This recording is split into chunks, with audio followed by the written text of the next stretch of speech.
अस्सलाम वालेकुम, आप देख रहे हैं पाकिस्तान टुनाइट। मैं हूं सैयद समर अब्बास। नाज़रीन, इलेक्शन के बाद अब हुकूमत साजी के हवाले से मामलात आगे बढ़ रहे हैं। चारों सूबाई हुकूमतें कायम हो चुकी हैं। आज जब बलूचिस्तान की एक हुकूमत रह गई थी, वहाँ भी सरफराज बुगटी ने हल्फ उठा लिया है बतौर वज़ीर आला बलूचिस्तान, और इसके अलावा अली बिन गंडापुर ने वज़ीर आला KP के हैसियत से हल्फ उठा लिया है। तो चारों सूबाई हुकूमतें मुकम्मल होने के बाद अब आखिरी मामला जो रह गया है वो है वज़ीर आज़म के इंतखाब के हवाले से, और इस वजह से दो उम्मीदवार सामने आ चुके हैं। एक तरफ शहबाज शरीफ साहब हैं, जबकि दूसरी तरफ जो है उमर अयूब हैं। और उमर अयूब ने आज एतराज़ भी उठाया था शहबाज शरीफ की नॉमिनेशन के हवाले से कि उनका चूँकि वो फॉर्म 47 के मुताबिक उन्होंने कहा चूँकि वो MNA नहीं है, तो इसलिए वो नहीं उनका हक बनता वज़ीर आज़म के इलेक्शन में हिस्सा लेने का। तहम वो एतराज़ उनका मुस्तरद हो गया, और कल जो है चूँकि अक्सरियत जो है वो शहबाज शरीफ के पास ज़्यादा है, तो इसलिए कभी इम्कान है कि शहबाज शरीफ बासानी वज़ीर आज़म मुंतखब हो जाएंगे। दूसरी जानब जो है मामला है प्रेसिडेंसी का, वो बड़ी दिलचस्प सूरत इख्तियार कर चुका है। चूँकि जो हुक्मरान इत्तेहाद जो है उसमें तो ज़ाहिर है आसिफ अली जरदारी की नंबर गेम बड़ी वाज़े है, काफ़ी ज़्यादा वो कंफर्टेबल पोजीशन में नज़र आ रहे हैं। जबकि तहरीक इंसाफ यानी जो सुन्नी इत्तेहाद कौंसिल है उसने एक सरप्राइज़ देते हुए महमूद खान अचकज़ई को सदर का उम्मीदवार नॉमिनेट कर दिया है, और इस हवाले से अब महमूद खान अचकज़ई खुद से भी मुतहर्रिक हो गए हैं। उन्होंने भी वोट मांगने के हवाले से मुलाकातें शुरू कर दी। मौलाना फजल रहमान से भी उन्होंने मुलाकात की है उनका वोट लेने के लिए, और इस हवाले से तहरीक इंसाफ पे तनकीद भी हो रही है कि वो महमूद अचकज़ई जिन्हें कल तक वो मुख्तलिफ अलगाबात से पुकारा करते थे, जिनके वो मजाक उड़ाया करते थे, आज वो उनके फेवरेट कैसे हो गए एकदम से। क्या इसकी वजह महमूद अचकज़ई की इदारों के हवाले से की जाने वाली मुख्तलिफ तकारीर तो नहीं है, उनका बयानिया तो नहीं है कि जिस पे तहरीक इंसाफ ने उनको अपना सदर का कैंडिडेट जो है वो चुना है। और इसके अलावा जनाब हम बात करेंगे आज की इस प्रोग्राम में, तहरीक इंसाफ ने एक तरफ पार्लियामेंट के अंदर तो 2 दिन माहौल से ही जो है उसको गर्मा गर्म रखा है, तो अब सड़कें भी गर्म होना शुरू हो चुकी हैं। तहरीक इंसाफ ने आज मुबैना धांधली के खिलाफ पूरे मुल्क में एहतजाजी मुजाहरे किए, और इन मुजाहरों के हवाले से अब बात हो रही है कि आया ये एक दिन का इवेंट था या पाकिस्तान तहरीक इंसाफ जो है एक मुनज़्ज़म एक तहरीक शुरू करने वाली है धांधली के हवाले से, जिसमें बाकी जमातों को भी ऑलरेडी पाकिस्तान तहरीक इंसाफ ने ऑन बोर्ड लेना शुरू कर दिया है।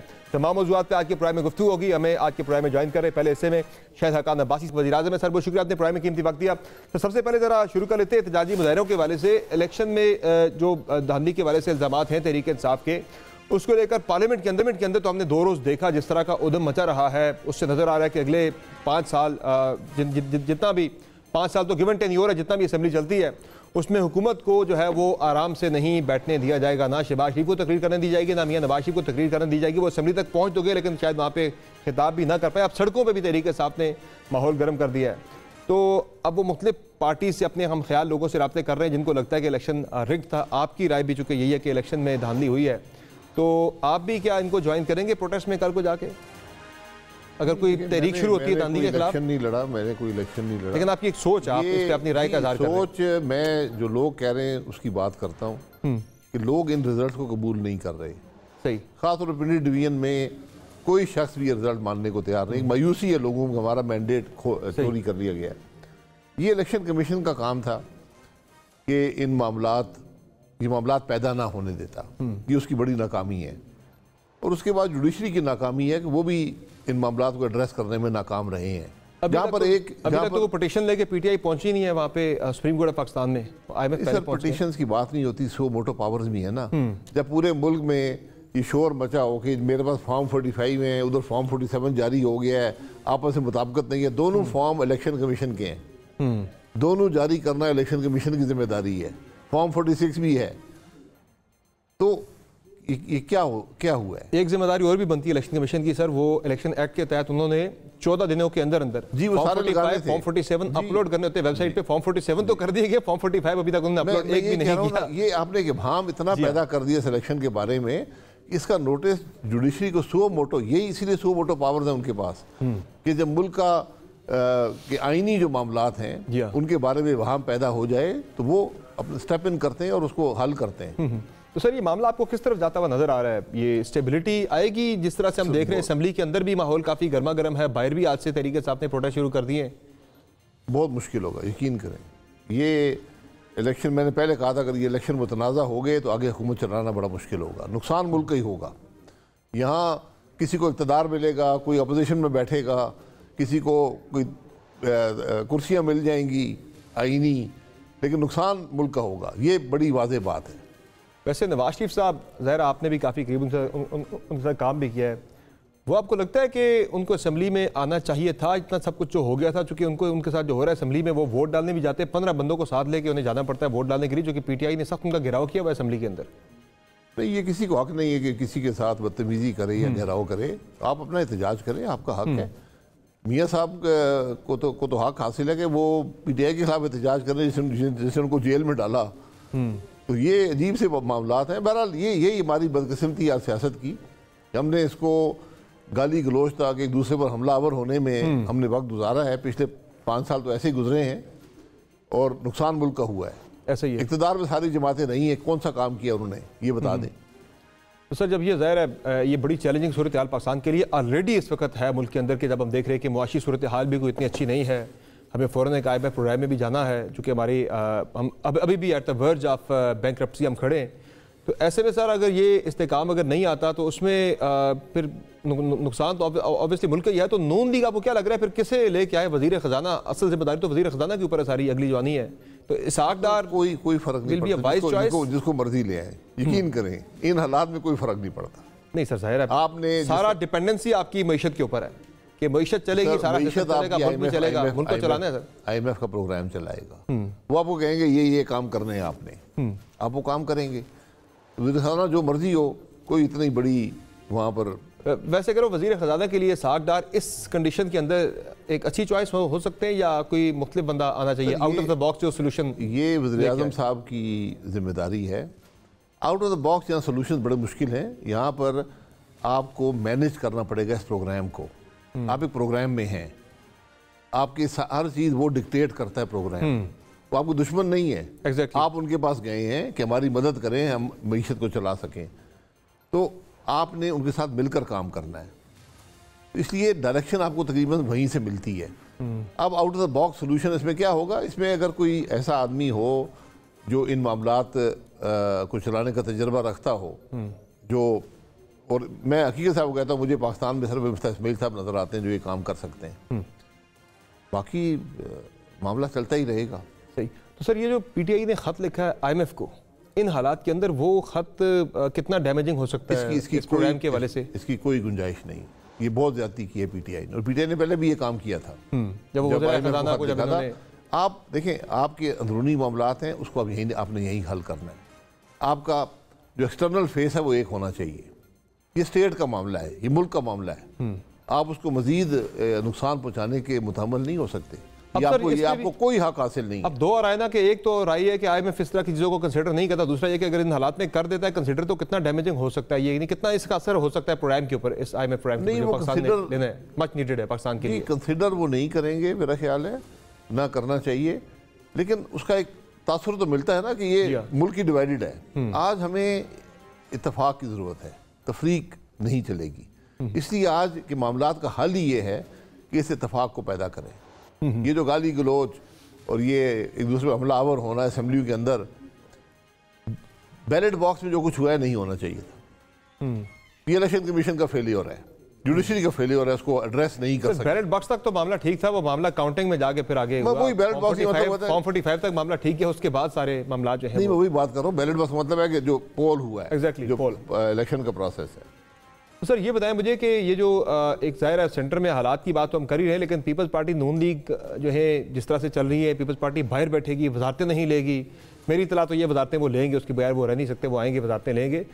ये किस तरह चलेगा मामला और ये कितना चल सकता है आगे? ये आपको लग रहा है देर पा, गिवन दो पार्टीज आपस में अभी भी दिल में जो उनकी एक दूसरे के खिलाफ जो जज्बात हैं हवाले से, वो इलेक्शन से पहले भी आपने देखे हैं? देखिए, ये बदनसीबी है। पीपल्स पार्टी PDM में थी, फिर वो छोड़ के चले गए, फिर हुकूमत में शामिल हो गए अदम एतमाद के बाद। फिर इलेक्शन के प्रोसेस में उन्होंने बहुत सख्त बातें की उसी हुकूमत के खिलाफ जिसका वो हिस्सा थे, और इल्ज़ामात लगाए PMLN पर। आज वो कह रहे हैं जी हम इत्तेहादी नहीं हैं बट सपोर्ट करेंगे। ये अनोखा तरीका है जिससे इससे पहले मैंने कम से कम सुना नहीं है। तो आप क्या गवर्नमेंट बेंचेस पर होंगे या अपोजिशन बेंचेस पर होंगे? बैठ वो ट्रेजरी बेंचेस पे जी, ट्रेजरी बेंचेस पे बैठेंगे, फिर आपको सपोर्ट करना, आईनी ओहदे भी ले रहे हैं सारे जी। फिर आप इत्तेहादी हो गए ना, आप उस हुकूमत को सपोर्ट कर रहे हैं जो वजूद में है। और अगर उनके 55-60 के करीब मेंबर हैं, उनके बगैर अक्सरियत नहीं होगी, तो ये अच्छी कैलकुलेशन है आवाम की पर्सपेक्टिव से कि भाई पीपल्स पार्टी वो मुंतखब करवा रही है हुकूमत, लेकिन चूंकि वो एग्जेक्टिव वोटें नहीं ले रही, वजातें नहीं ले रही, तो बोझ जो है अनपॉपुलर फैसलों का वो पीपल्स पार्टी में नहीं आएगा, जो उनकी सोच है, जिस सोच के तहत वो ले नहीं रहे फिलहाल वजातें। नहीं, अगर आप हुकूमत को सपोर्ट करेंगे, अनपॉपुलर फैसले भी पार्लियामान में से आएंगे ना, ऐसे ही है, तो वो फिर आप सपोर्टर बन जाएंगे। वो अपने आप को दूर रखना चाहते हैं क्योंकि मुश्किल फैसले तो आने ही आने। तो ये बड़ी एक अनोखी सोच है और उससे हुकूमत मजीद कमज़ोर होगी, क्योंकि आप रोज़मर्रा की बुनियाद पे मोहताज होंगे पीपल्स पार्टी के वोट के।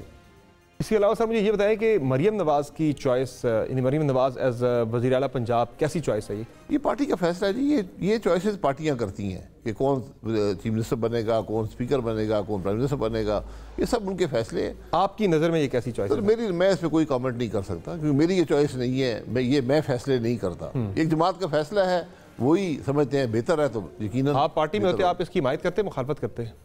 अब जब पार्टी फैसला करती है तो सबका फैसला होता है, ये उसकी हिमायत मुखालफत की वहाँ गुंजाइश नहीं होती। सही हो गया। तो सर इसके अलावा मुझे ये बताएं कि नून लीग को पंजाब में ज़रा गवर्नमेंट मिल गई है, वहाँ पे सेंटर में भी गवर्नमेंट उनकी आ गई है, तो एक वो सर्वाइवल का जो चैलेंज था इलेक्शन से पहले, इलेक्शन वाले दिन तक, आपको लग रहा है कि अब उससे वो निकल जाएंगे या मजीद उसमें वो डीप जा रहे हैं? ये तो वक्त बताएगा जी। मेरा ज़ाती ख्याल है कि मुस्लिम लीग नून को नुकसान होगा ये इक़्तिदार लेने में। बोझ, इक़्तिदार का बोझ भी उन पे आएगा, और आज जो मैंडेट का मामला है, मैंडेट पे जो शक और शुबा है, उसका बोझ भी उनको उठाना पड़ेगा। ज़्यादा तो गवर्नेंस का होगा और साथ ये वाला मामला। तो गवर्नेंस तो बाद में आएगी ना, पहले तो बुनियाद ही जिस चीज़ की अगर ठीक ना हो तो गवर्नेंस क्या, लेजिटिमेसी ऑलरेडी इन क्वेश्चन है। सब बातें क्वेश्चन पे आ जाएंगी, ये आपको मजीद कमज़ोर कर देंगी। तो सर इससे ज़ाहिर है आगे चल के अगर हम देखें तो फिर बेनिफिशरी कौन है इसका? पीटीआई या बेनिफिशरी, या पीपल्स पार्टी भी पंजाब में स्पेस ले सकती है नून लीग की? बेनिफिशरी तो अगर आप सियासी तौर पे देखें तो बेनिफिशरी तो पीपल्स पार्टी ही है। इनके पास 2 हुकूमतें भी हैं, वफाक में भी एक किस्म। लॉन्ग टर्म की बात करूँ आगे की, being a political party, long term तो वक्त बताएगा कि क्या होता है। पाकिस्तान में एक दिन का भी पता नहीं होता प्रॉपर्ली। वैसे भी इलेक्शन का पता नहीं होता, इलेक्शन कहाँ चला जाए। तो सर आपकी ज़रा एक सियासी जमात बनाने जा रहे हैं, तो क्या कब तक आप पार्टी की लॉन्चिंग कर रहे हैं और किस सोच के तहत पार्टी बना रहे हैं? और मेरे ख्याल से तो पार्टियों का मसला नहीं है, पार्टियां तो बहुत है, मसला तो निज़ाम का सारा। तो देखिए, पहली बात है कि मेरी कोई सियासी जमात नहीं है, मैंने कोई सियासी जमात मैं नहीं बना रहा। मैंने पहले भी कहा, एक सियासी जमात, इससे ज़्यादा सियासी जमातों की गुंजाइश मौजूद है, आज ज़रूरत है मुल्क में। और मैं ये समझता हूँ, मैंने सिलेक्शन में हिस्सा नहीं लिया, इलेक्शन जब आपको बाहर रखा है, बट मैं सियासत मैं जिम्मेदारी समझता हूँ कि मुल्क में सियासत करूँ। इस मुल्क ने मुझे बहुत कुछ दिया है, एक तजर्बा दिया है 35 साल का, उसको मैं इस्तेमाल करना चाहता हूँ। तो जो सियासी जमात बनेगी, बहुत से दोस्तों का ख्याल है कि बनाएं और जल्दी बनाएं, तो मैं इंशाल्लाह उसका हिस्सा होऊंगा। मुझे मुस्लिम लीग ही के नाम से कोई होगी, साबका लहका या कोई नाम देखें, जो भी नाम वो रखेंगे, लेकिन मकसद ये होगा कि मुल्क के मामलात को हल करने के लिए मसाइल पर बात की जाए, उनको हल करने की कोशिश की जाए। कितने लोग हैं सर इनिशियली जो कि इस पार्टी के आइडिया को सपोर्ट कर रहे हैं? आप मिफ्ता इस्माइल साहब हो गए, जुबैर साहब हो गए, लोग आप जितने चाहिए आपके पास होंगे। आपने बात सोच की है। आज सब जमातों के पास लोग तो हैं, करोड़ों की तादाद में लोग हैं, लेकिन क्या उनके अंदर वो सोच है कि मुल्क के मसाइल को हल कर सकें? वो तो नज़र नहीं आई। सारी जमातें इक़्तिदार में रह चुकी हैं, आज भी हैं। आज भी आप देख लें, इलेक्शन का प्रोसेस गुजरा है, आज हुकूमतें बन रही हैं, सिर्फ बात कुर्सियों की हो रही है, किसको क्या मिलना है, किसको क्या चाहिए, कौन क्या मांग रहा है। तो आपकी बहन भी जो सेनेटर है नून लीग की तरफ से, वो नून लीग के साथ ही हैं या वो भी आपके साथ आ रही हैं? नहीं, वो नून लीग के सेनेटर हैं, ये उनकी मर्जी है, अगर वो आना चाहें तो ज़रूर। हम तो हर एक को दावत देंगे जो हम समझते हैं कि जमात में लोग आते हैं। और आसिफ किरमानी साहब? तो मैं कोई किसी से मैंने बात नहीं की अभी। अच्छा, दूसरे लोग ने, मुझसे लोगों ने बात की है, आज की नहीं, आज से साल पहले से लोग, जब हमने रीइमेजिनिंग पाकिस्तान शुरू किया था, जी हाँ, बहुत से लोगों का ख्याल था कि उस वक्त जमात बना देनी चाहिए। लेकिन हमारी उस वक्त कोशिश ये थी कि हम इन जमातें जो हैं इनको एक वेकअप कॉल दें कि भाई मुल्क में क्या हो रहा है, आप क्या कर रहे हैं। बहरहाल उसका कोई असर जमातों पर नहीं हुआ। कब तक आ जाएगी सर? ये बजट के बाद आ रही है, बजट से पहले आ रही है, या इसी 2024 में आ रही है? मेरा ख्याल है जितनी जल्दी आए, एक प्रोसेस होता है जमाने का, उसको पूरा करना पड़ेगा। ये आज अगर शुरू करते हैं 2-3 महीने का ये काम है, 2-3 महीने का। अच्छा सर, मुझे ये बताएं कि आप ज़रा सियासत को बड़े करीब से आपने सारी चीज़ों को देखा है, इक़्तिदार के वादों में जो जिस तरह से जोड़ तोड़ होती है। मौलाना फजलुर रहमान साहब वो इतने इंपॉर्टेंट इस वक्त क्यों हो गए सारे सियासी मंजरनामे के अंदर के? पीटीआई भी उनके पास भागी भागी जा रही है, नून लीग पहले उनको मना कर दिया साग डाल सकते भाई हमें आपकी ज़रूरत नहीं है, अब वो रोज़ाना सुबह पीटीआई जाती है, दोपहर में नून लीग, शाम में पीटीआई, रात में फिर मियां नवाज शरीफ साहब खुद भी उनके पास चल के जा रहे हैं। क्या मौलाना फजल रहमान का हुकूमती बेंचेस पे बैठा होना, क्या हुकूमत इसे अपनी इंश्योरेंस पॉलिसी समझ रही है कि भाई उधर हुए तो बड़ा खतरा रहेंगे हमेशा? वो मौलाना साहब के पास जो दलील की ताकत है ना उसका कोई तोड़ नहीं है। मौलाना साहब अकेले भी हो, बाकियों पे हावी होते हैं। अच्छा। उन्होंने साबित कर दिया इस इलेक्शन में भी एग्जैक्टली कि आज कम सियासी पार्लिमानी ताकत के साथ भी लोग मुताज उन्हीं के, वजन उनका बहुत ज्यादा है, वजन उनका जो है, और उनकी स्ट्रीट पावर से ये कुमतें खाइफ होती हैं। क्या होता है मामला के, क्यों उनके पीछे? दलील की ताकत जो है, मौलाना साहब से आप आर्ग्यू नहीं कर सकते, आप उनसे बहस नहीं कर सकते। अच्छा, बहस वो आपसे जीत जाएगी। वैसे उन्होंने वोट तो नहीं दे रहे वज़ीर आज़म को, वो 3 दिन के लिए कराची चले गए, इसे मतलब नून के साथ वो नहीं आ रहे, चाहे जो मर्जी वो उन्होंने अपना एक इंडिपेंडेंट स्टांस लिया है जो मेरा ख्याल उनकी सियासत के लिए बेहतर, शायद मुल्क के लिए भी बेहतर हो। और मौलाना तो कह रहे हैं कि भाई ये हुकूमत नहीं चलेगी किसी सूरत की, ज़्यादा अरसा नहीं चलेगी। मौलाना तो बड़े कॉन्फिडेंट है इस चीज़ को लेकर, तो लगता है कि पीटीआई और मौलाना इकट्ठे मिलकर कोई असॉल्ट कर सकते हैं। नहीं, पीटीआई और मौलाना साहब तो शायद नहीं मिलेंगे, लेकिन मौलाना साहब अगर कह रहे हैं तो उनकी बात में वजन होता है हमेशा। और पीपल्स पार्टी फिर इसमें कोई क्लिनिकल रोल प्ले करेगी आगे चल के? आपको लग रहा है कि चलेगी इनके साथ, या किसी सारी पीपल्स पार्टी के हाथ में है, जिस दिन चाहेंगे हुकूमत खत्म हो जाएगी। इस हुकूमत की डोरे पंजाब में भी तो हर गवर्नर उनका अपना बैठ के ऊपर चेक के लिए, लेकिन यहाँ तो सेंटर में तो गवर्नमेंट है ही मुतहम्मली पीपल्स पार्टी के जो है उस पर अटकी हुई है सारी। अच्छा, लॉन्ग टर्म में आप क्या देख रहे हैं कि पॉलिटिक्स को खान साहब के वाले से उनका मुस्तकबिल? देखिए, पीटीआई ने एक जो महमूद अचकज़ई वाली चॉइस थी उससे तो वो कन्फ्रंटेशन की तरफ ही जा रहे हैं। हाँ, एक एंटी एस्टेब्लिशमेंट स्टांस लिया हुआ है। ये कन्फ्रंटेशनल स्टांस जो है वो फंस गए, मैं ये समझता हूँ वो भी फंसे हुए हैं कि वो भी पीछे हटेंगे तो उनका वोट बैंक डिस्टर्ब होगा। ये बदनसीबी है कि आज एक एंटी एस्टेब्लिशमेंट स्टांस जो है उसको तकबीयत मिली है। ये नहीं होना चाहिए था। एस्टेब्लिशमेंट अपने आप को दूर रखती इन मामला से तो बेहतर होता, बहरहाल वो नहीं हुआ। तो अब रास्ते थोड़े हैं। तो सर मुझे ये बताएं कि चॉइसेस बड़ी कम हो गई। सारे में ज़ाहिर है सर मुल्क को आगे लेके चलना है, मुल्क को आगे लेके चलना है, निकालना है सारे भंवर से। उसका आप ही हमेशा एक बात करते हैं कि एक रिकन्सिलिएशन की फिजा हो, सारे बैठे आपस में। तो कौन है जो सबको बिठा सकता है इस वक्त? ऐसा होना चाहिए, और ज़ाहिर है बैठना सबका ज़रूरी है। इलेक्शन से पहले नहीं बैठे ना, उस वक्त बैठते तो हो जाता। अब तो कुर्सियाँ आ गई है ना। हाँ। मेरे पास भी कुर्सी है, किसी और के पास भी कुर्सी है, वो कहेगा कि मैं कुर्सी क्यों छोड़ूं?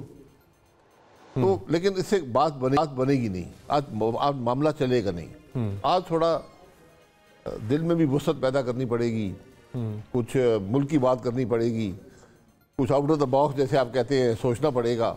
और वो यही है कि सारे इकट्ठे बैठें।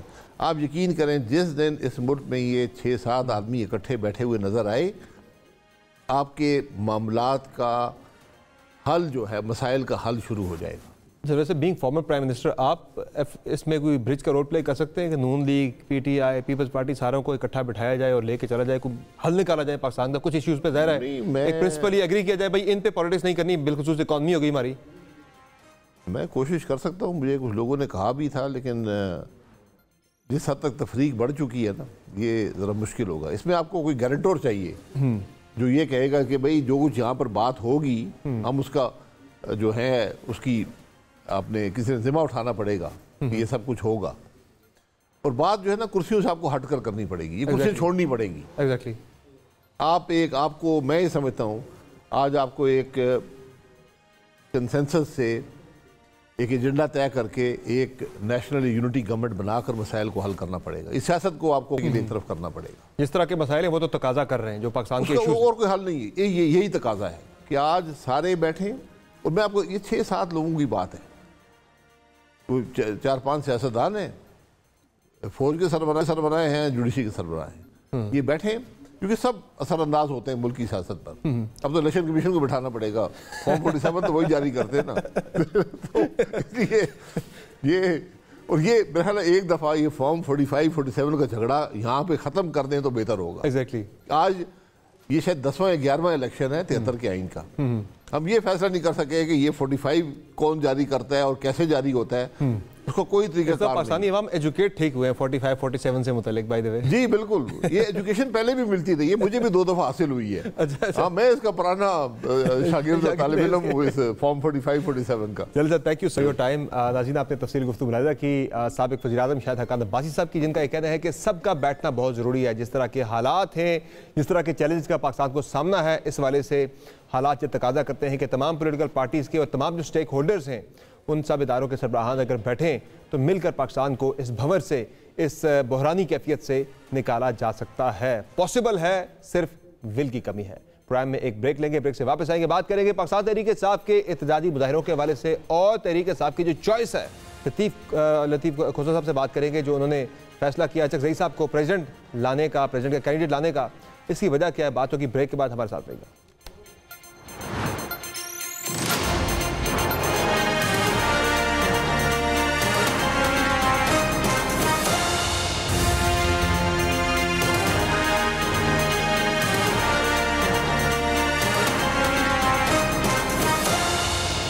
वेलकम बैक नाज़रीन। पाकिस्तान तहरीक इंसाफ ने 2 दिन असम्बली के अंदर माहौल को गर्मा गर्म रखने के बाद अब सड़कें भी गर्म करना शुरू कर दी हैं। आज पाकिस्तान तहरीक इंसाफ की जानिब से मुबैना धांधली के खिलाफ मुल्क गिर एहतजाजी मुजाहरे किए गए हैं। साथ ही साथ पाकिस्तान तहरीक इंसाफ ने एक सरप्राइज़ दिया। गुज़िश्ता रात महमूद अचकज़ई को सदारती उम्मीदवार नामजद करके, इस पर भी आज के प्रोग्राम में हम बात करेंगे। हमें ज्वाइन किया है पाकिस्तान तहरीक इंसाफ के सीनियर रहनुमा लतीफ़ खोसा साहब ने। खोसा साहब, बहुत शुक्रिया आपने प्रोग्राम में ज्वाइन किया। ये बताएं कि ये जो महमूद अचकज़ई साहब को सदर का उम्मीदवार नॉमिनेट किया है, ये ख्याल कैसे आ गया आपके जहनों में, और ये फैसला खान साहब का था या कोर कमेटी का? ये कंसल्टेशन ज़ाहिर है पार्टी की होती है, अल्टीमेट फैसला खान साहब भी का होता है। चेयरमैन इमरान खान ही है इस पार्टी के। लेकिन जाहिर है कि पहले ये बात चली और उसके बाद मशावरत हुई और उसके बाद कंसेंसस हुआ। आज भी वो अपने इलेक्टोरल मैंडेट के जिस तरह से वो सारे नाला हैं और एहतजाज कुना हैं, वो भी आपके सामने है। तो इसलिए यही फ़ैसला किया गया कि इनको मेन स्ट्रीम लाइन में लाने के लिए और इनकी महरूमी का इजाला करने के लिए और इनको ये तसव्वुर देने के लिए कि ये सदर भी इनका जो है छोटे सूबे से बन सकता है। और पाकिस्तान तहरीक इंसाफ जो हमागीर और पाकिस्तान की सबसे बड़ी जमात है, उसने ये फिर इंतखाब किया और ख़ान साहब की इजाज़त से मैंने आज उनके कागजात नामजदगी जो है chief justice Islamabad high court के सामने अपना पार्टी के बाकी दोस्तों के साथ, उमर अयूब साहब और बैरिस्टर गौहर वगैरह, इनके साथ जाकर हमने वहाँ प्रेजेंट किए। सो इसलिए ये बात, ये उनकी महरूमी वाला मामला तो आप ले आते बलूचिस्तान से सदर 5 साल पहले जब आप आरिफ अलवी साहब को लेकर आए थे। भाई आप मुझे ये बताएं कि मुझे मामला कुछ और लग रहा है। क्या अचकज़ई साहब को इसलिए तो आप सदर नहीं ला रहे कि वो इदारों के खिलाफ तकरीरें बड़ी सख्त करते हैं? क्या ये पैमाना तो नहीं है तहरीक इंसाफ का? कहीं कल की तकरीर के बाद आपने माइंड बनाया भाई इन्हें लेके आना है? नहीं, देखें, इदारतों का नहीं, अगर आप उनकी कल की तकरीर सुने जो उन्होंने की है पार्लियामान में, तो उससे भी उन्होंने कहा है कि भाई तयन कर लीजिएगा। आप सुप्रीम सॉवरन इदारा कह रहे हैं, पहले ये तो बता दें कि आप सॉवरन हैं भी कि नहीं है। खुदारा इस सॉवरनिटी को भी, अवाम की बालादस्ती को भी पहले तस्लीम कीजिएगा। फिर उन्होंने दोनों चीज़ें कही। एक तो उन्होंने कहा मैंडेट रिस्टोर करें, अगर जो है मैंडेट इमरान खान को मिला है तो उनको कीजिएगा, दें, इमरान खान को मुखलसी दें, उनके जो है पाबा सलासल जो हुए हैं उनको भी मुखलसी दें, सियासी कैदी हैं। तो अगर स्टैंडर्ड आपके साथ खड़े हैं, आपके मौके के साथ खड़े हैं, तो फिर मौलाना फजल रहमान भी आपके मौके के साथ खड़े हैं। फिर लीडर ऑफ द अपोजिशन का होता है, फिर आप मौलाना फजल रहमान को दे रहे हैं फिर इस म्यार के मुताबिक? नहीं, देखिए, मौलाना साहब से एक ही इशू पर हमारा इत्तेफाक है, क्योंकि उन्होंने भी कहा है कि इलेक्शन में धांधली हुई है और उस पर हमारा जो है उनके साथ बिल्कुल एक हमाहंगी है। वो जहाँ भी एहतजाज इस मामले में करेंगे या हम करेंगे तो वो हमारा इसमें साथ देंगे, हम नवा होंगे। देखें, आवाम की तर्जमान होनी चाहिए पार्लियामान और असम्बलियाँ। अगर आवाम की तर्जमान नहीं होगी तो फिर रियासत ही मुकम्मल नहीं होती है, क्योंकि आर्टिकल 7 में देखें तो रियासत की तारीफ में अवाम ही को मुक्तदर किया गया है, नीचे से लेके ऊपर तक, डिस्ट्रिक्ट असेंबली, डिस्ट्रिक्ट गवर्नमेंट, सूबाई असेंबली, सूबाई हुकूमत, पार्लियामान और वफाकी हुकूमत। और आर्टिकल 5 में कहा गया है लॉयल्टी टू द स्टेट। मैंने जब प्राइम मिनिस्टर पर एतराज़ किया उनकी नामजदगी पर, हमने कहा कि शहबाज शरीफ के कागजात नामजदगी मुस्तरद किए जाएं। ये अपना उमर अयूब साहब की तरफ से जो मैंने दरख्वास्त दी अयाज सादिक साहब स्पीकर को, उसमें भी मैंने यही इस्तदलाल दिया कि जनाब शहबाज शरीफ हारा हुआ है, अवाम ने मुस्तरद किया है। वो फॉर्म 45 हमारे पास मौजूद है जिसमें जो प्रिजाइडिंग ऑफिसर है इलेक्शन ख़त्म होने के बाद, गिनती के बाद जो फॉर्म देता है पोलिंग एजेंट्स को, सारे पोलिंग एजेंट्स के पास मौजूद है। शहबाज शरीफ हारा हुआ है और ये अगले दिन, ये 8 फरवरी को ये फैसला हुआ है, 9 फरवरी को रिटर्निंग ऑफिसर साहब हारे हुए को जिता देते हैं, जीते हुए को हरा देते हैं। तो ये कैसे प्राइम मिनिस्टर बन सकते हैं? जब एक हल्के के वो एमएनए नहीं है तो ये प्राइम मिनिस्टर कैसे बन सकते हैं? क्योंकि एक तरफ खान साहब जेल से पैगाम भेजते हैं कि वो इदारे के सरबराह से बात करना चाहते हैं, लेकिन दूसरी तरफ आप एतमाद साजी के वाले से कोई आपका एक कदम भी ऐसा नजर नहीं आ रहा कि आप एतमाद साजी करना चाह रहे हो आप इदारे के साथ, कि बिलखसूस आपकी रिसेंट चॉइसेस अगर देखी जाए, अलीमीन गंडापुर को वजीरा लगाना हो, आपकी वो चॉइस हो, या फिर IMF को खत लिखने का मामला हो क्रिटिकल टाइम पे, या महमूद अचकज़ई की चॉइस हो बतौर कैंडिडेट फॉर प्रेसिडेंसी, ये आपके इक़दाम तो नहीं बता रहे कि आप कोई एतमाद साजी या कोई ताल्लुकात की बेहतरी चाहते हैं? आप तो टकराव के रास्ते पर हैं। तो सियासत में कभी जो है ये फ्लेक्सिबिलिटी होती है। आज अगर कल वाली उनकी तकरीर सुने तो उसमें रैशनैलिटी भी थी, लॉजिक भी थी, इसलिए उनकी कल की तकरीर ज़रा सुन लें, तो उसकी रोशनी में आपको नज़र आ जाएगा कि अब उनके ख़यालात जो हैं वो हम आहंग हैं पाकिस्तान तहरीक इंसाफ से, और हमारी जो है अगर कोई हमारे उससे हम आहंगी करता है और फिर अगर बलूचिस्तान के अवाम को जो के इस्तेहसाल का जो बहुत ज़्यादा उन पर वो है शायबा है उनका, तो फिर उनका क्यों ना हम गमों पर जो है मरहम रखें। मुझे जनाब के वैसे लग तो नहीं रहा कि आपके फैसलों से कोई इस्तेकाम आएगा, क्योंकि आपने जो IMF को खत लिखा है उससे तो पाकिस्तान में जो हमें मिलना है बेल आउट पैकेज मिलना है, वो पैकेज अगर नहीं मिलता, वो ख़राब हो जाता आपके खत की वजह से, तो फिर तो कोई इस्तेकाम आने से रहा पाकिस्तान में नहीं। सबर देखो हम अवामी उमंगों की जो है बिल्कुल उन्हीं की जो है वो आगे लेकर चल रहे हैं। हमने बड़ा वाज़ेह तौर पर खान साहब ने कहा, जब आखिरी मीटिंग हमारी हुई, उन्होंने कहा मैं कोई इंतकाम की सियासत में यकीन नहीं रखता, मैं इस्तेहकाम पाकिस्तान की तरफ जो है गामजन होना चाहता हूँ। रियासत जो IMF को खत लिखने का फैसला है ये पाकिस्तान के मुफाद के खिलाफ जाएगा? यार समर, कोई अल्लाह का वास्ता है, ये क्या है? आप क्यों इस तरह से देखते हैं? हम पाकिस्तान के बिल्कुल मुफाद के मुतसादम कुछ चीज़ सोच भी नहीं सकती PTI। लेकिन एक बात मुझे बताएं कि क्या PDM या ये मोहतरम नवाज शरीफ साहब की जो हुकूमत है, क्या ये चौथी मरतबा जो ताजपोशी के लिए लाए गए हैं, क्या 3 मरतबा ये लूट मार करके ये जो इन्होंने हाइड पार्क और इन्होंने जो है पाक लेन व्यूज़ और इन्होंने हुदैबिया पेपर मिल और इन्होंने 6 ऑफशोर कंपनीज जाली बना के और पानामा लीक्स और फिर जो है वो जो ब्रॉडशीट की कंपनी ने जो फैसले वो इनकी एसेट्स डिक्लेयर किए और फिर जो है 10 वॉल्यूम्स पर जो JIT बनी, ये सारा और मकसूद चपड़ासी और ये अरबों रुपया और ये सारा कुछ आप चाहते हैं? आप चाहते हैं कि क्या फिर 6 अरब डॉलर लेकर इनकी लूट मार के लिए पाकिस्तान को मजीद गिरवी रखकर इनको दिया जाए? ओ भाई, हम कहते हैं कि ऑडिट करवा लो, ऑडिट करवा के जो हुक्मरान अवाम के पसंदीदा हैं, जो अवाम जिनको मुंतखब करती है, उनके ज़रिए इसलिए कीजिएगा कि उनको तो अपने बच्चों की, अपने मुस्तकबिल की धरती माँ के लिए वो काम करेंगे, अपनी ज़ाती मनफियत और अपनी तजोरियाँ नहीं भरेंगे। ओ भाई, इनको तो देने का मतलब ये है कि ये तो तजोरियाँ करके और वो फुर करके ये फिर बाहर ले जाएंगे लंदन में या बाहर ले जाएंगे। 3 नस्लें तो आगे हमारी ये गिरवी कर चुके हैं पाकिस्तान। गए थे 5 साल पहले IMF के पास, उस वक्त आप भी फिर ना जाते।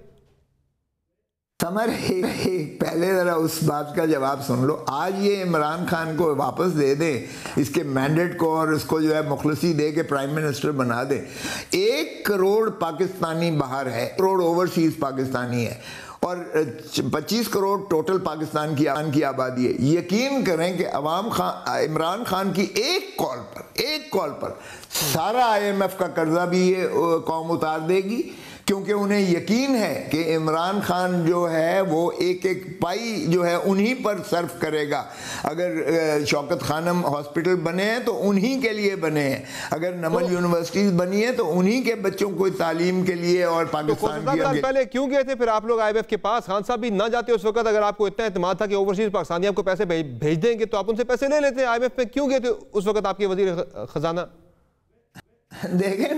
देखें नहीं भाई समर यार, देखो अब बातें सामने आ चुकी हैं, खुल चुकी हैं। इमरान खान के हाथ कितने बंधे हुए थे आपके सामने है। इमरान खान को कोई और इस तरह से रेगुलेट कर रहा था बदकिस्मती से, वो बातें सारी आ चुकी बीच में।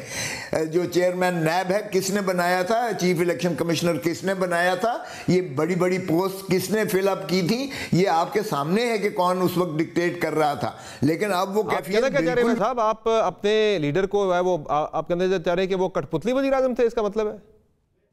पुतली थे या नहीं थे, लेकिन एक बात बड़ी वाज़ेह है कि ये जितने ब्लंडर्स किए गए, अब इनके जो केसेस सारे खत्म करवाए गए। पहले तो करप्शन का तो यही था ना कि चोर डाकू को नहीं छोड़ेंगे और दौलत वापस लेके आएंगे, यही था ना बेसिकली। तो करने दिया उसने? नहीं करने दिया उसने, आपके सारों के सामने है। स्लो डाउन कर दिया। जब लंदन प्लान बनता है तो लंदन प्लान के बाद उसके बाद स्लो डाउन हुआ। पहले खान को साहब मुझे ये बताएं मामला कि इस वक्त पाकिस्तान तहरीक इंसाफ जो है वो सुप्रीम कोर्ट ऑफ पाकिस्तान अभी तक क्यों नहीं गई? ये जो आप मैंडेट की बात कर रहे हैं, आपका मैंडेट बिल्कुल चले, फॉर्म 45 के मुताबिक आपकी सीटें ज़्यादा बनती थी, अभी तक आपकी पार्टी क्यों नहीं गई सुप्रीम कोर्ट ऑफ पाकिस्तान में? कोई पिटीशन लेके, इंडिविजुअल्स की बात में नहीं कर रहा, मैं पार्टी की बात कर रहा हूँ। बतौर जमात आप लोग अभी तक क्यों नहीं गए? IMF आप पहले पहुंच गए, सुप्रीम कोर्ट ऑफ पाकिस्तान में अभी तक आप गए नहीं है। वो देखें, वो अभी तो हम इलेक्शन कमीशन के पाकिस्तान के पास हैं और हमने पार्लियामान में भी ये मशरूत तौर पर हमने जो है वहाँ अंडर प्रोटेस्ट जो है पार्टिसिपेशन की है। हमने कहा है हमारा जो है ये बहाल करें मैंडेट को, फिर ये पार्लियामेंट चलेगी, वगरना फिर आप ये मत समझें कि हम यहाँ डिबेटिंग सोसाइटी के लिए आए बैठे हैं। आपको ये मैंडेट रेस्टोर करना पड़ेगा अवाम को। अगर इस अदारे को सॉवरेन समझते हैं पार्लियामान को, तो फिर इसकी सॉवरेनिटी को इसी तरह बहाल किया जा सकता है कि आप फॉर्म 45 के मुताबिक जो है आप हमारे सीटें जो आपने हमसे छीनी है वो 180 बनती हैं, और अगर आप वो दे दें मखसूस नशिस्तें भी तो 235 बनती हैं। फिर हमारे पास 2/3 तकरीबन हो जाती है। हम फिर कानून साजी भी करेंगे और आइन में भी अगर कोई जरूरत हुई तो मतलब लिया जाए। खोसा साहब, आप फिर सुप्रीम कोर्ट जा ही नहीं रहे, कोई अदम एतमाद कर रहे हैं आप धांधली के मामले पे? यार समर, तुम बहुत भोले हो यार, तुम जानबूझ के जो है इसको नज़रअंदाज कर रहे हो। अरे भाई, मैंने क्या कहा था सुप्रीम कोर्ट को कि हम तो जनाब लेवल प्लेइंग फील्ड लेने आए थे, आपने तो फील्ड ही हमारे छीन ली। और मैंने कहा उस दिन, ये नहीं कि आपके प्रोग्राम में कह रहा हूँ, मैंने कोर्ट में कहा कि आपने आज जमहूरियत का कत्ल कर दिया है और ये आपका फैसला जो है उन फैसलों में शुमार होगा जो पाकिस्तान की तबाही का बायस बना है। और मैंने कहा था मुझे कोई एतमाद नहीं है इस कोर्ट कर, इस अदालत पर, और हम पाकिस्तान के अवाम की अदालत में, 25 करोड़ अवाम की अदालत में हम इंसाफ लेने जा रहे हैं। और 25 करोड़ अवाम ने 8 फरवरी को इंसाफ दिया, हमें उन्हें मुस्तरद किया सारा। तो माजरत के साथ अब मैं इसलिए ज्यादा बात नहीं कर सकता। साहब, ये आज आपकी पार्टी की तरफ से मुबैना धांधली के खिलाफ मुल्क की एहतजाजी मुजाहरे किए गए हैं, ये वन डे इवेंट था या आगे कोई मुनज़्ज़म कोई तहरीक शुरू कर रहे हैं बाकी सियासी जमातों के साथ मिलकर? इश्क है, होता है क्या, आगे आगे देखिए होता है क्या। ये हमारी जो देखें, हमने कोई ये मैक्सिमल पोजीशन अभी से ही एक ही दिन से नहीं लेना है। हम बाकी सारी पार्टियां अदर देन ये 3 पर हमने ब्लॉकेड लगाया है, 3 पार्टियों पर, बाकी सबसे हम जो है बातचीत कर रहे हैं। मैंने खुद पीर पगाड़ा साहब से बात की है, वो भी इस चीज़ पर आपने देखा सिंध में किस तरह एहतजाज कुना है कि इलेक्टोरल जो है फ्रॉड हुआ है, धांधली हुई है। इसी तरह मौलाना साहब से भी हमारा वफ्द असद कैसर साहब की सरबराही में मिला है, वो भी हैं। जमात इस्लामी के साथ भी मैंने खुद बात की है, लियाकत बलोच साहब से भी, और मौलाना हाफिज नईम साहब साहब से भी, जिन्होंने बड़ा ग्रेस दिखाते हुए कहा कि ये जीती हुई सीट मैं वापस इसलिए कर रहा हूँ क्योंकि मैं जीता ही नहीं हूँ, तो ये तो पीटीआई जीती हुई सीट है। तो ये जितनी अब जमातें हैं बाकी, उनके साथ यकीनन हम बात करेंगे और कर रहे हैं, ताकि एक यूनानिमस लाया अमल बनाया जाए, ताकि ये फ्रॉड जो इलेक्टोरल फ्रॉड है। कि आपका पोजीशन लीडर कौन होगा कौमी असेंबली में?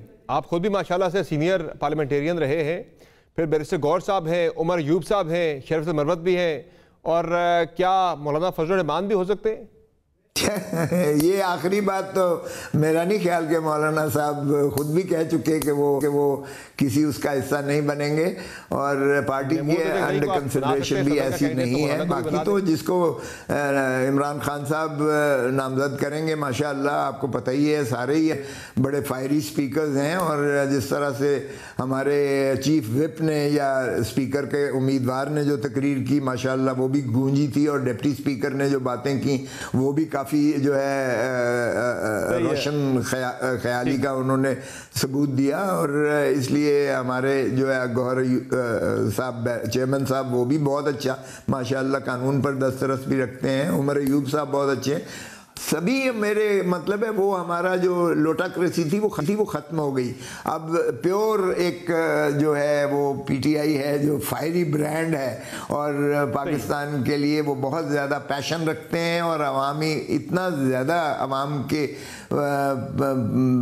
तहफ़्फ़ुज़ करेंगे, तहफ़्फ़ुज़ात करेंगे अवामी ख्वाहिशात और उमंगों का, कि पाकिस्तान को फलाही ममलकत और रियासत बनाने का, और आइन पर अमलदारी का, और रूल ऑफ लॉ पर दाई होने का, गामजन होने का, और सही माने में हकीकी आज़ादी अवाम को दिलाने का जो इमरान खान का ख्वाब और विजन है, वो इंशाअल्लाह। प्रोग्राम में अपना कीमती वक्त दिया। लतीफ़ खोसर साहब का कहना है कि आज उनकी तरफ से पहला एहतजाजी मुजाहरा किया गया है, इसके बाद बाकी जो सियासी जमातें हैं जिनका धांधली के बारे से इतराज़ात थे, उन सब के साथ मिलकर एक बड़ी तहरीक भी आगे चल के शुरू की जा सकती है। प्रोग्राम में एक ब्रेक लेके ब्रेक से वापस आएंगे, बात करेंगे एक सेनेटर साहब की, जिन्होंने सेनेटर पाकिस्तान में एक रेजोल्यूशन ले आए हैं कि सोशल मीडिया पर कदगन लगा दी जाए, जितनी भी सोशल मीडिया ऐप्स हैं, फेसबुक, टिकटॉक, ट्विटर, सारी की सारी बंद कर दी जाए सिरे से ही। इसकी वजह क्या है? बातों की ब्रेक के बाद हमारे साथ रहिए।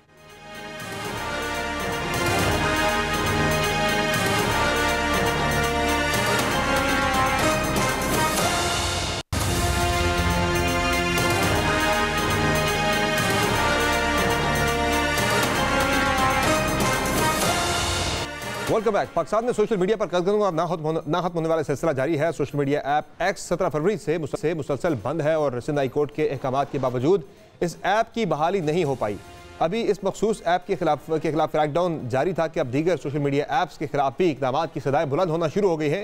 इस मुताबिक आज इस सनद में एक करारदाद सामने आई है, जिसमें सोशल मीडिया के कई प्लेटफॉर्म्स पर मुकम्मल पाबंदी का मुतालबा किया गया है। पीपल्स पार्टी की नशिस्त पर सेनेटर मुंतखब होने वाले बैर अहमद तंगी साहब ने आज ये करारदाद जमा कराई है, जिसको 4 मार्च को होने वाले सेनेट इजलास के एजेंडे में शामिल भी कर लिया गया है।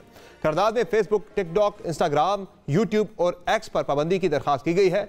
बैर अहमद तंगी ने अपना मौक़िफ़ अपनाया है कि सोशल मीडिया प्लेटफॉर्म के नौजवान नस्ल पर मनफी असरात मुरतब हो रहे हैं। ये प्लेटफॉर्म मजहब, सकाफत के खिलाफ असूलों को फ़रोग देने के लिए इस्तेमाल हो रहे हैं। करारदाद के मुताबिक इन प्लेटफॉर्म्स के पाक फौज के खिलाफ मनफी और बदनीयती पर मबनी प्रोपेगेंडा के जरिए मुल्की मफादात के खिलाफ इस्तेमाल होने पर तशवीश है, और ये प्लेटफॉर्म जाली क़यादत को फ़रोग देकर नौजवान नस्ल को धोखा देने की कोशिश कर रहे हैं। बैर अहमद तंगी ने कहा कि सेनेट हुकूमत पाकिस्तान को तजवीज़ करता है कि फेसबुक, टिकटॉक, इंस्टाग्राम, एक्स और ट्विटर पर और यूट्यूब पर पाबंदी लगाई जाए, नौजवान नस्ल को इन मनफी असरात से बचाया जाए। इस मामले पर मजीद बात करेंगे। मैं ज्वाइन किया है सेनेटर बैर अहमद तंगी साहब ने। सर बहुत शुक्रिया आपने प्रोग्राम में ज्वाइन किया। सबसे पहले तो बताइए आप लोग सोशल मीडिया की, और ये बताएं कि ये आपकी इनफरादी हैसियत में करारदाद आपकी, या आपकी पार्टी की करारदाद, और पार्टी की है तो पीपल्स पार्टी की तरफ से या ANP की तरफ से है? बिस्मिल्लाहिर्रहमानिर्रहीम। समर अब्बास साहब, ये तो ना पीपल्स पार्टी की तरफ से हैं और ना अवामी नेशनल पार्टी की तरफ से हैं, बल्कि इलेक्शन से एक हफ्ता पहले मेरे बेटे अरसलान तंगी ने अवामी नेशनल पार्टी में शमूलियत इख्तियार की थी, और उसी दिन पाकिस्तान पीपल्स पार्टी ने 2 घंटे पहले जो दिलावर खान के रिजोल्यूशन के हक में स्पीच की बात की थी और यस के लिए कहा था, और मुझे शोकाज नोटिस दिया था, तो मैंने उसका जवाब दिया उसी वक्त, जो कि मैंने कहा प्रोसीडिंग रिकॉर्ड पे है, आप निकाल ली। न मैंने रिजोल्यूशन के हक में स्पीच की है और न मैंने यस कहा है, मैंने नो कहा है, जिसके पास मेरे पास प्रूफ भी था। तो मैंने कहा कि मेरी बातों से नहीं बल्कि रिकॉर्डिंग निकाल दे तो पता चल जाएगा। चले आज के जरा मौजूद पे आ जाए सर, मुझे ये बताएं कि ये जी सुने। लेकिन समर अब्बास साहब, जब मैंने जवाब दिया, उस जवाब मैंने सबमिट किया, तो जब मेरे बेटे ने अवामी नेशनल पार्टी में शमूलियत की, अहमद वली खान मेरे घर पे आए थे, वो एक पुख्तून कास्ट का लीडर है, मैंने उसका इस्तकबाल किया और बेटे ने शमूलियत की। उस पर मुझे 2 घंटे पहले कहा कि चूंकि उस जवाब तसलीबख्श नहीं है तो हम देरमन तंगी की बुनियादी रुकनीत खत्म करते हैं। चलिए मुझे करारदाद पे आ जाए जरा, चूंकि टाइम कम है प्रोग्राम में। अभी जो रिजोल्यूशन मैंने टेबल किया है, ये रिजोल्यूशन आई थिंक 3 महीने पहले मैंने जमा किए हैं, रिकॉर्ड पे है सेनेट में, लेकिन लगा नहीं था। अभी 4 मार्च को लगेगा, इस पे मैं बात करूंगा। अगर हाउस ने इसको अपोज किया, रिजेक्ट किया, मुस्तरद कर दे, उनकी मर्जी।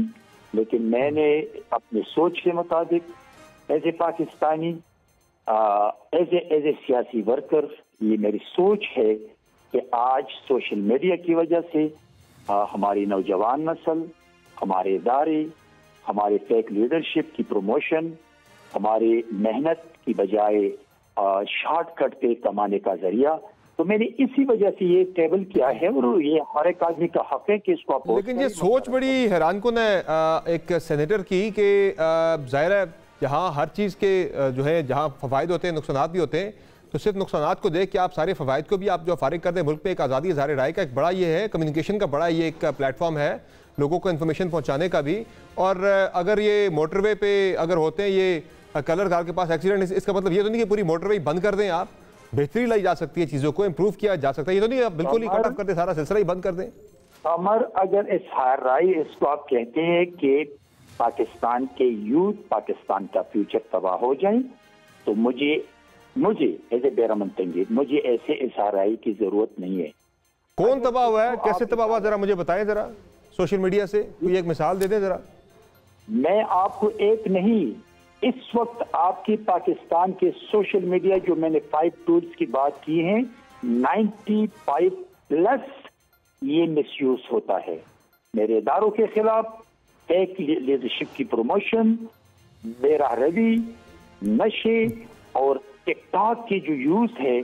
आप मुझे बताएं कि आज जो आग लगी है पाकिस्तान में, कल जो सूबिया शाहिद के बारे में असेंबली के अंदर एक बूढ़े आदमी ने उनके खिलाफ जो अल्फाज इस्तेमाल किए हैं, ये सोशल मीडिया का कमाल। वो बूढ़ा बंदा टिकटॉक यूज करता है जी, वो काबिल मजम्मत है उस बंदे का रवैया, लेकिन आपको यकीन है कि वो बंदा टिकटॉक देखता है, टिकटॉक से उसने ये सारा कुछ सीखा है जो गालियां कर वो दे रहा था वहां पे। देखिए मेरी बात सुने, पूरी दुनिया में मेरे पख्तून कास्ट को नुकसान पहुंचा, ये सोशल मीडिया का कमाल है।